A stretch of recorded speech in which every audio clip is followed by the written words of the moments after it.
Kadang ya kamu nikah tuh nggak selalu dapat pasangan yang dewasa. Kadang kamu cuma dapat anak kecil yang tumbuh di tubuh orang dewasa yang belum sembuh dari masa lalunya, tapi nekat ngajak orang lain hidup bareng.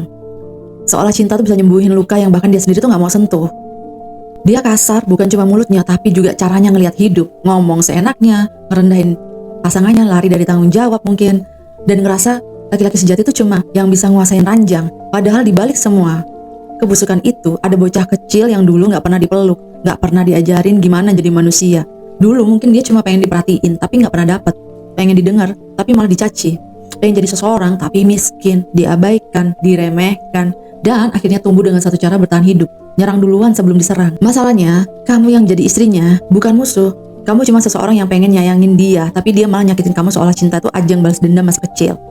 Kamu disalahin, dikata-katain, dibikin ngerasa kecil. Setiap kali dia meledak, dia seolah ngeluarin semua amarah yang harusnya ditujukan buat masa lalunya, tapi malah nyasar ke kamu. Karena kamu yang paling deket, kamu yang paling sabar, kamu yang paling gak ninggalin dia. Dan tragisnya, itu yang bikin kamu terus luka. Tapi di titik tertentu kamu bakal sadar, kamu gak bisa nyembuhin orang yang gak mau sembuh. Kamu gak bisa nolong orang yang nyaman hidup dalam amarahnya sendiri. Karena luka batin tuh yang gak pernah disembuhin, lama-lama berubah jadi senjata buat nyerang siapa aja yang sayang sama dia.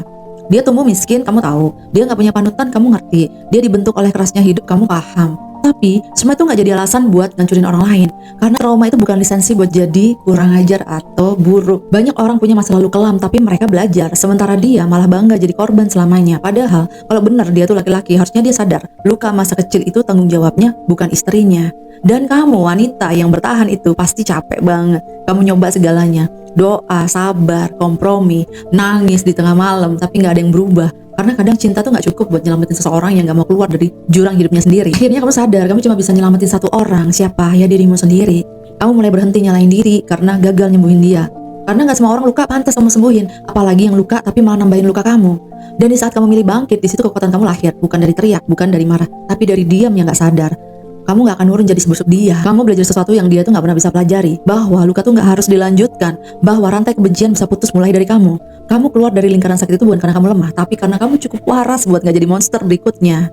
Jadi buat kamu para wanita, para istri yang pernah nikah sama orang yang buruk, bertopeng trauma, ingat kamu bukan tempat rehabilitasi. Kamu tuh rumah, bukan tempat pelampiasan. Kalau dia gak mau sembuh, biarin. Kamu yang pulang ke diri kamu sendiri. Kamu yang sembuh, kamu yang naik level.